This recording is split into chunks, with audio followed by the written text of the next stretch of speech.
सोचिए, चुनाव है, आप पहले से पावरफुल मिनिस्टर हैं, आपका जीतना तय है और आप जिस पॉलिटिकल पार्टी के टिकट पर चुनाव लड़कर आए हैं वो एक ऐसी पॉलिटिकल पार्टी है कि नेता लाइन लगाकर इसी एक पार्टी में शामिल हो रहे हैं ताकि वो टिकट उन्हें मिल जाए।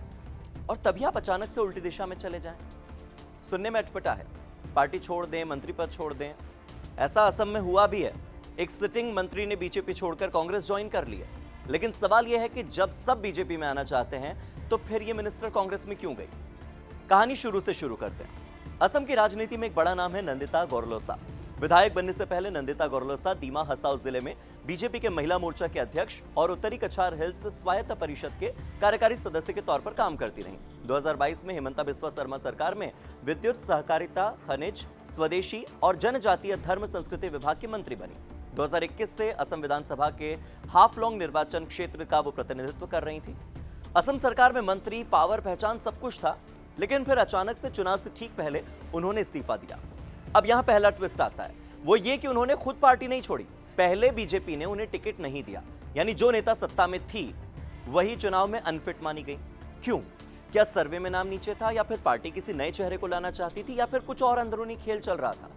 यहां आता है अब दूसरा ट्विस्ट, क्योंकि जैसे ही गोरलोसा बीजेपी से बाहर गई, कांग्रेस ने क्या किया?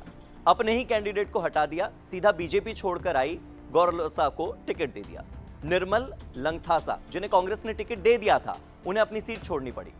अब सवाल ये कि कोई पार्टी अपना ही कैंडिडेट क्यों हटाएगी, वो भी किसी बागी नेता के चक्कर में?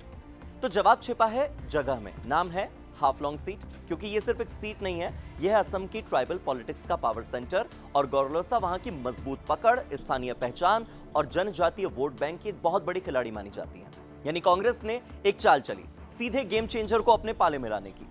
बड़ा सवाल यह भी कि क्या इससे बीजेपी को कोई फर्क पड़ेगा? देखिए, असम में बीजेपी मजबूत है, सरकार भी है, लहर भी है, लेकिन हर चुनाव सीट दर सीट जीता जाता है और हाफलोंग सीट ऐसी है जहां स्थानीय चेहरा ज्यादा मायने रखता है। वहां गोरलोसा का जाना सीधे वोट बैंक में सेंधमारी है और बीजेपी के संगठन को एक मैसेज भी। यहां पर इंपॉर्टेंट बात यह है कि ये वही इलाका है जो संविधान की 6ठी अनुसूची के तहत आता है, यानी कि यहां की जो पॉलिटिक्स है वो अलग नियमों से चलती है। अब अगला बड़ा सवाल ये कि ये पूरा फेरबदल क्या सिर्फ इसीलिए हुआ कि टिकट नहीं मिला?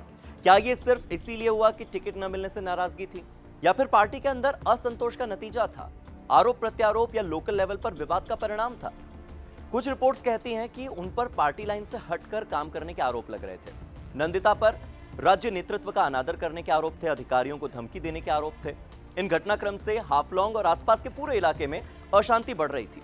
हालांकि नंदिता गोरलोसा के खिलाफ कोई कार्रवाई बीजेपी ने कभी की नहीं। बीजेपी में अंदरूनी असंतोष था। दीमा हसाओ जिले में जो जनवरी 2025 में कोयला खदान त्रासदी हुई, उसके बाद तनाव बढ़ा, कुप्रबंधन के आरोप लगे, दलगत विभाजन के गहराने के बीच में नंदिता को पद से हटाने की मांग भी तेज हुई। उनके खिलाफ बहुत सारी जगहों पर प्रदर्शन होने लगे। जुलाई 2025 तक बीजेपी कार्यकर्ताओं ने सीईएम गोरलोसा को पद से हटाने की मांग की और विरोध प्रदर्शन किए। उन पर परिषद के भीतर चल रहे राजनीतिक विवादों के कारण ठेकेदार का भुगतान जानबूझकर रोकने के भी आरोप लगे। माना जा रहा है कि इतने विवाद और इतने आरोप रहे कि बीजेपी ने उन्हें इस बार टिकट नहीं दिया। समझ से पर यह है कि बीजेपी ने फिर मंत्री से दूरी बनाई या फिर मंत्री ने खुद अपना रास्ता बदला। क्या गोरलोसा कांग्रेस के लिए गेम चेंजर साबित होंगी? सवाल यह कि क्या बीजेपी का फैसला कहीं बीजेपी पर उल्टा तो नहीं पड़ेगा, या फिर यह सिर्फ एक सीट की कहानी बनकर रह जाएगी? सबसे बड़ा सवाल यह भी कि जब सब एक तरफ जा रहे हैं तो उल्टी दिशा में जाने वाला सही होता है या फिर ये रिस्क ले रहा होता है? आप क्या सोचते हैं, कौन जीत रहा है चुनाव? कमेंट सेक्शन में जरूर बताइए।